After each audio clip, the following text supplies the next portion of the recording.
ભાજપની આટલી તાનાશાહી છતાં ભાજપે શામ દામ દંડ ભેદ ઉમેદવારોને ડરાવવું, ધમકાવવું, ફોર્મ પાછા ખેંચવાની ધમકીઓ આપવી, ઉમેદવારોના ફોર્મ રદ કરાવી દેવા, ત્યાં સુધીની તાનાશાહી કરવા બાદ પણ આજે અમે 500-550 સીટ ઉપર આમ આદમી પાર્ટી લડી રહી હતી. એમાં લગભગ 35થી વધુ સીટ ઉપર આમ આદમી પાર્ટીએ જીત હાંસલ કરી છે. આમ આદમી પાર્ટીએ સાબિત કરી દીધું છે કે સ્થાનિક સ્વરાજ્યની ચૂંટણીમાં ભાજપની તાનાશાહી સામે આટલું સારું પરફોર્મ આમ આદમી પાર્ટીએ કર્યું છે.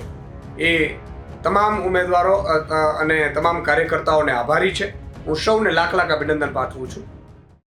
સ્થાનિક સ્વરાજ્યની ચૂંટણીનું આજે પરિણામ જાહેર થયું છે. છેલ્લા કેટલાય સમયથી રાજકીય પક્ષો આ ચૂંટણી જીતવા માટે પોતાનું એડી ચોટીનું જોર લગાવી રહ્યા હતા અને આજે સ્થાનિક સ્વરાજ્યના ચૂંટણીના પરિણામ જાહેર થયા છે. તેમાં આમ આદમી પાર્ટીએ 35થી પણ વધુ મહત્વની નગરપાલિકાની બેઠકો જીતી છે, જેની જાહેરાત આમ આદમી પાર્ટીના પ્રદેશ પ્રમુખ ઈશુદાન ગઢવીએ કરી છે. તેમણે જણાવ્યું છે કે 500થી પણ વધારે બેઠકો પર આમ આદમી પાર્ટીએ પોતાના ઉમેદવારને ઊભા રાખ્યા હતા, જેમાં 35થી પણ વધુ મહત્વની બેઠક પર આમ આદમી પાર્ટીએ વિજય મેળવ્યો છે. તેમણે વધુમાં જણાવ્યું છે કે ભાજપે કેટલાય પ્રયત્નો કર્યા આમ આદમી પાર્ટીના ઉમેદવારોને ડરાવવાના, ધમકાવવાના અને ફોર્મ પાછા ખેંચાવવાના, છતાં આમ આદમી પાર્ટીના 35થી પણ વધુ ઉમેદવારોએ જીત મેળવી છે.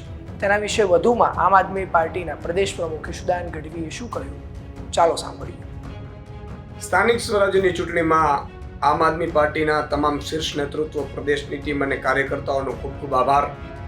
ભાજપની આટલી તાનાશાહી છતાં ભાજપે શામ દામ દંડ ભેદ ઉમેદવારોને ડરાવવું, ધમકાવવું, ફોર્મ પાછા ખેંચવાની ધમકીઓ આપવી, ઉમેદવારોના ફોર્મ રદ કરાવી દેવા, ત્યાં સુધીની તાનાશાહી કરવા બાદ પણ આજે અમે 500-550 સીટ ઉપર આમ આદમી પાર્ટી લડી રહી હતી. એમાં લગભગ 35થી વધુ સીટ ઉપર આમ આદમી પાર્ટીએ જીત હાંસલ કરી છે.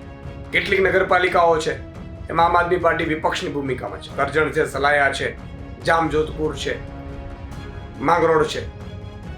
તો હું તમામ જે જીતના ઉમેદવારો છે, જીત્યા છે, એમની પાછળ જે પણ મહેનત કરી છે તમામ કાર્યકર્તાઓનો, ઉમેદવારોનો હું અભિનંદન પાઠવું છું. આમ આદમી પાર્ટી એ ગુજરાતમાં પરચમ લહેરાવી દીધો છે.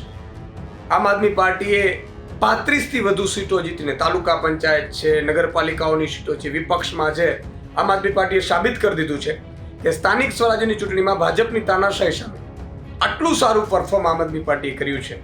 એ તમામ ઉમેદવારો અને તમામ કાર્યકર્તાઓને આભારી છે. હું સૌને લાખ અભિનંદન પાઠવું છું. અને આમ આદમી પાર્ટી અહીંથી ઊભી નહીં રહેશે. આગામી જે મહાનગરપાલિકાઓની, તાલુકા જિલ્લા પંચાયતની ચૂંટણીઓ છે એમાં 8000થી વધુ ઉમેદવારો આવનારા વર્ષ ફેબ્રુઆરી 2026માં ચૂંટણીઓ છે.